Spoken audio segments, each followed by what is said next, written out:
Assalamualaikum warahmatullahi wabarakatuh. Alhamdulillahirabbil alamin wa bihi nasta'inu ala umuri dunya waddin. Asyhadu an la ilaha illallah wa asyhadu anna Muhammadan 'abduhu wa rasuluh alladzi la nabiyya rasuluhu alaihi. Sahabat santri milenial dimanapun antum berada, kali ini kita akan melanjutkan pembahasan daripada pertemuan kita yang telah lalu, yakni membahas kitab Matan Al-Jurumiyah. Dalam segmen kali ini kita akan membahas tanda-tanda isim, fi'il, dan huruf, yakni pembagian daripada kalam yang telah kita jelaskan pertemuan sebelumnya. Maka tanda daripada isim ini, fal ismu yu'rafu lil khafdi wa tanwini wa dukhulil alifi wal lam.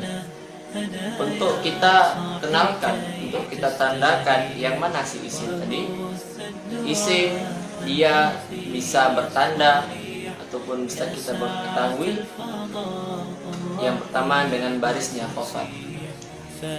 Khafat adalah suatu ungkapan daripada baris yang umumnya berbaris jar ataupun berbaris kasrah. Maupun istilah khafat ini terdapat dua perbedaan dalam pengistilahannya. Ada khafat, ada jar. Jikalau khafat itu istilah daripada ulama kufiyun, jikalau jar itu istilah daripada ulama basariyun. Maka makna yang di sini sama saja, cuman pengibaratannya yang berbeda. Jikalau kalimat tadi berbaris dengan katakanlah kasrah yang umumnya di khafat ini ataupun jar, itu termasuk isim. Kenapa? Dikarenakan pada fi'il itu tiada yang berbaris kasrah. Lanjut, berikutnya adalah tanwin. Tanwin adalah nun mati yang dilebihkan pada akhir kalimat. Akan tetapi pada umumnya bentuk nun mati ini diibaratkan dengan baris dua di atas ataupun di bawah, ataupun dalam keadaan rafa ataupun dumah dan berbaris tabal juga. Jadi an, in, dan un itu tanwin. Jikalau kalimat tadi masuk misalnya baris tanwin zaidun ataupun zaidin ataupun zaidan, maka itu termasuk daripada isim. Kenapa? Karena kalimat z tadi dimasuki oleh baris tanwin. Nah, yang berikutnya adalah masuk alif dan lam. Alif dan lam termasuk juga tanda-tanda isim dikarenakan dia mengkhususkan daripada kalimat-kalimat lain. Artinya tiada kalimat lain yang dimasuki alif lam kecuali isim. Dan alif lam ini juga berfungsi untuk membedakan antara suatu kata dengan kata yang lain. Misalnya kalimat ataupun isim yang tak dimasuki alif lam. Contohnya apa? Rajulun, laki-laki, seorang laki-laki, dengan ar-rajulu beda. Rajulun tidak masuk alif lam, ar-rajulu masuk alif lam. Apa perbedaannya?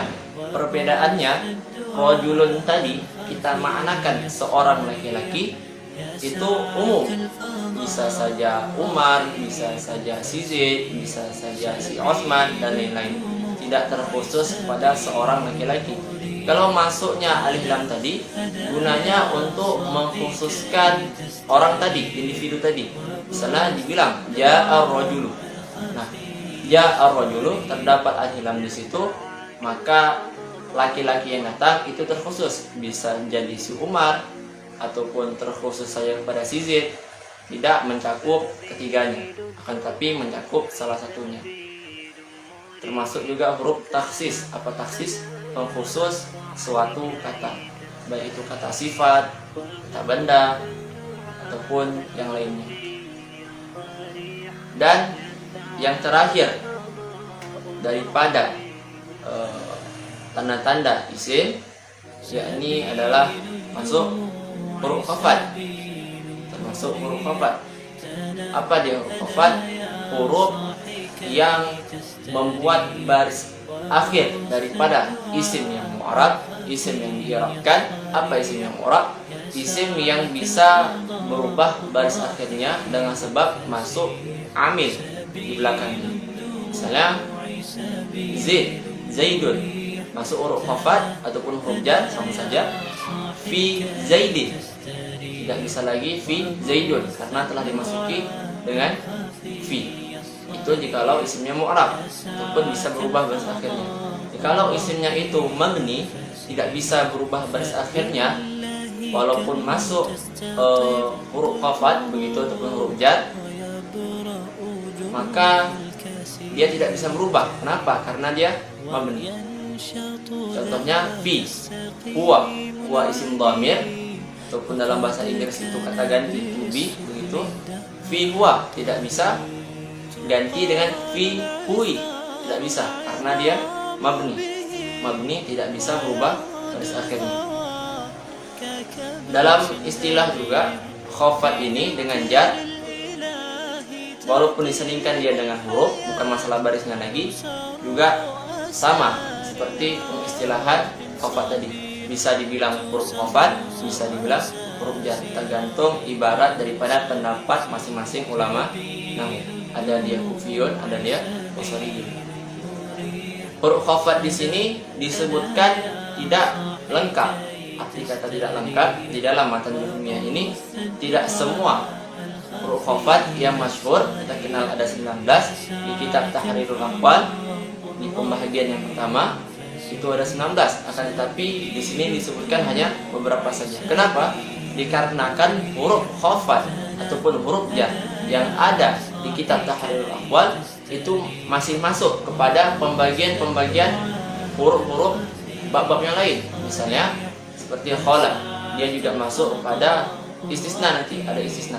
Oleh karena itu, melihat kejadian daripada huruf khafat ini masih bisa masuk kepada pembagian bab lain, Imam As-Sanhaji memilih memasukkan huruf-huruf yang bersih daripada pekerjaan yang lain selain menjarkan saja. Apa dia? Min, ila, an, ala, fi, ubah, wal ba, kaf, walla, dan la. Berarti dia ada min, ila, an, ala, fi, ubah, kaf, dan la. Nah, hanya itu saja. Kalau hasya, ada, khala itu tidak dimasukkan karena alasan tadi. Dan masuk juga huruf qasam. Nah, kenapa saya bilang pembagian tanda isim ini yang terakhir di huruf khafat tadi? Karena kan huruf qasam juga termasuk pada bagian huruf khafat. Jadi mungkin agak lebih mudah kita satukan saja, walaupun konteksnya berbeda dalam hal pemakaiannya. Tapi dalam hal amil dia sama. Dia huruf qasam ada 3. Huruf qasam ini huruf sumpah, biasa terletak pada kalimat sumpah. Apa nih hurufnya? Waw, ba, dan ta. Mana contohnya? Contoh daripada waw, wallahi. Kalau kalimat itu kalimat sumpah, maka tidak bisa wallahu. Jikalau wallahu, mungkin dia kalimat ibtida. Wawnya itu waw ibtida, Allah itu ke mubtada'nya. Jikalau wallahi, waw itu huruf qasam, Allahi itu yang dijarkan dengan sebab waw tadi. Maka itu daripada kalimat sumpah. Kalau ada orang bersumpah wallahu, itu bukan sumpah, kan tapi wallahi. Contoh lain, billahi dengan tallahi. Mungkin itu terdapat di ayat-ayat Quran. Tallahi, billahi, wallahi, ataupun wal asri.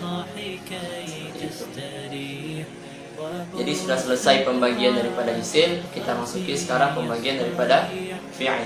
Fi'il adalah kata kerja. Ada 3, madhi, mudhari', dan amar.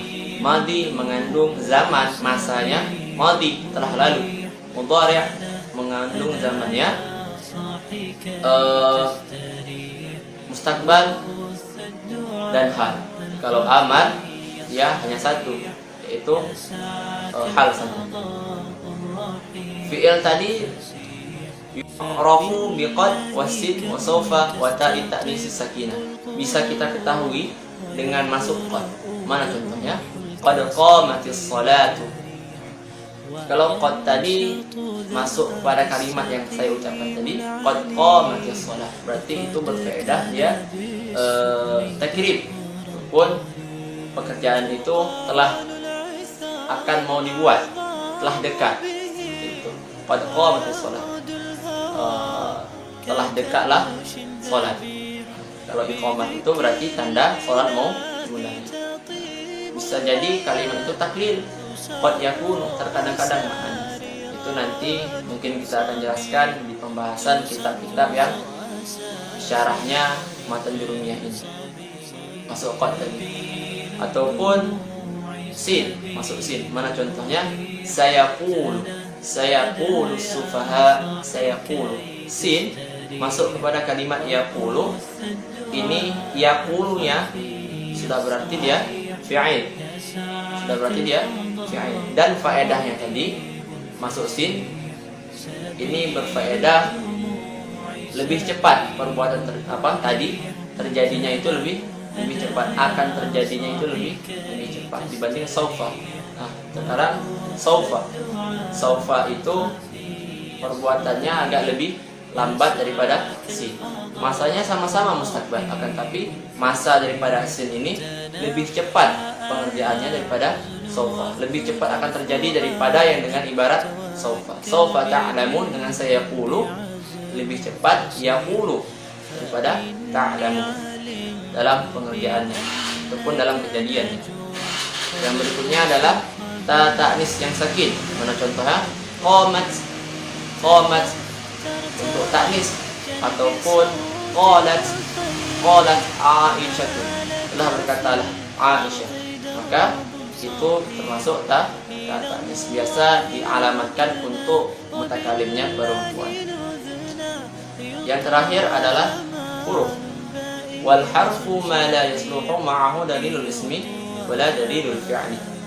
Huruf adalah kalimat yang tidak patut untuk masuk tanda isim dan tanda fi'il. Artinya tidak ada tanda isim dan tanda fi'il di dalamnya. Jadi huruf ini tersendiri, tidak memiliki tanda-tanda khusus. Kalau ditanya tandanya yang enggak ada masuk tanda isim dan tanda fi'il. Yang tidak ada tanda isim di dia dan tidak ada tanda fi'il. Itulah huruf tidak memiliki tanda yang khusus. Huruf tadi termasuk huruf yang ja'a li ma'nan, bukan huruf yang hijaiyah seperti alif, ba, ta sampai akhirnya. Tetapi huruf yang mempunyai makna. Contohnya mana? Huruf B. Jikalau B saja itu mungkin sama seperti huruf hijaiyah, ini ba, tidak ada maknanya. Dan tapi jikalau disandingkan dengan kalimat Zaidin misalnya, bi Zaidin, itu baru ada maknanya. Karena kenapa? Ada kalimat sangkutannya seperti itu yang membuat dia bermakna. Jadi mungkin ini yang bisa kita sampaikan pada segmen kali ini. Mungkin ada pertanyaan ataupun kemuskilan daripada pembahasan ini, boleh tanyakan di kolom komentar. Akhirul kalam, kalau ada kata-kata yang salah mungkin mohon diperbanyak maaf, karena kan anak thalib, saya masih belajar seperti itu. Wabillahi taufiq wal hidayah. Assalamualaikum warahmatullahi wabarakatuh.